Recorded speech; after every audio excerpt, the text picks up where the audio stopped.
decide to write your book? I thought it was about time that the 5 old boys of the school were put together under one cover, as it were, and it coincides nicely with the 2011, which is the 100th anniversary of the founding of the Old Boys Association. So I wanted to bring it out in time for the celebrations taking place this summer, 2011. Do you personally feel it's important to remember those who have come before us? Very much so, yes, I do. I think it's very important that we learn from the example they set. Every generation has its own idea of things, quite rightly, but I think especially people who've lost their lives in war, it's very important that we don't forget, and hopefully we can lessen conflicts in the future by remembering the sacrifices they made and the terrible loss that war brings and the grief it brings. Uppingham School was quite heavy on sports. Yes, very keen, particularly rugby union and cricket. Do you think that these victories on the sports field and leadership has contributed to the Victoria Crosses won at Uppingham School? Very, very possibly, yes. When you look back at the school history of the 5 boys who won the Victoria Cross, none were particularly outstanding and in the classroom. I think, yes, sport is important in bringing leadership and that sort of thing, yes, particularly team games. When writing your book, you must have had to visit a lot of relatives. Have you got a personal favourite?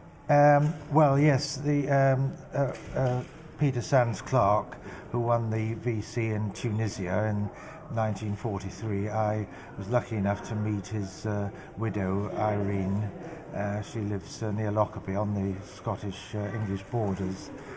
She was delightful, made us very welcome, and gave me an hour-long interview, which was very emotional in many ways. I read the letter out to her. She's nearly blind now, but I read the letter that she received from her brother to tell her that her husband had been killed. And 8 days after he was killed, her son Robin was born.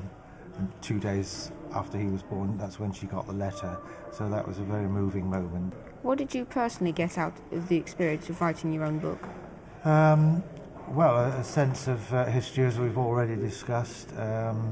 I learned all about the 5 of them. They are 5 obviously very different boys, very different men.